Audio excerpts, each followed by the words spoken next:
संस्कृति को भी साथ साथ लेके चलते हैं, अपने संस्कार और संस्कृति को भी प्रमोट करती है ये सरस्वती पब्लिक स्कूल। एक बार जोरदार ताली रीना कुमारी के लिए। परम आदरणीय गुरुजनों, सम्मानित आगंतुक सज्जनों, मेरे प्यारे सहपाठी भाइयों एवं बहनों, आप सभी को सुबह का नमस्कार। मैं रीना कुमारी कक्षा 8वीं की छात्रा हूं, जो आप सभी के समक्ष 15 अगस्त के इस मंगलमय पावन अवसर पर कुपित यज्ञ सेना के वाक्यों को कहना चाहती हूँ।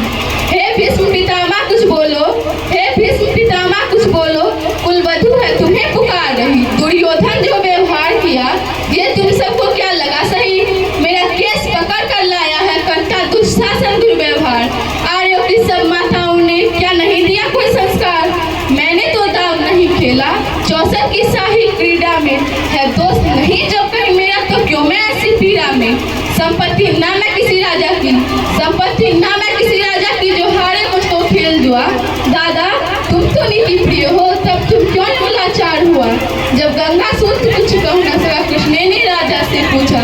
दुर्योधन स्नादिष्ट है तो सम्राट दंड है क्यों छूटा? द्रौपदी ने बारी बारी से प्रश्नों का ढेर लगा डाला। धृतराष्ट्र विदुर और द्रोणा के मानो मुंह पर हो ताला। आखिर में बरसी पांडव पर, आखिर में बरसी पांडव पर, किस बूते पर हो मेरे पिया? मुझको बाजी में लगा दिया। मछली की आंख वेदना था वो करके वह के लाए हो। अर्जुन को गांडीव कहा तुम्हें क्यों ऐसे शीश झुकाए हो? जब वीर चक्षु संधान किया तब हृदय मेरा हर्ष आया था। मन ही मन में अहलादती मन चाहा वर जो पाया था। माँ कुंती ने मुझे बांट दिया, माँ कुंती ने मुझे बांट दिया, बन गई पति पांचों भाई। दुर्दशा देख ऐसी मेरी तुम सबको लाज नहीं आई। मैं समझी थी बड़भागन हूँ रणवीरों की मैं सबला हूँ, मैं समझी थी बड़भागन हूँ रणवीरों की मैं सबला हूँ, पर अब ऐसा लगता मुझको डरपोकों की मैं अबला हूँ। है गदा कहाँ गांडीव कहाँ, है गदा कहाँ गांडीव कहाँ? क्या जंग लगी तलवारों को? 100 धिक्कार है धिक्कार तेरे हथियारों को। अरे घुंघरू बांध लो, चूड़ी पहन लो, गलियों में नाचो छम छम छम। नहीं बेचारी मुझको समझो, नैहर से भाई बुलाए हैं। हुआ पांचों का बल छीन तो क्या, हुआ पांचों का बल छीन तो क्या, मेरा कृष्ण अकेला ही काफी है। उदंड नीचे आता ताई तो कभी न देते माफी है। जो पता लगा मेरे वीरन को, जो पता लगा मेरे वीरन को, क्षण भर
भक्ति की श्रद्धा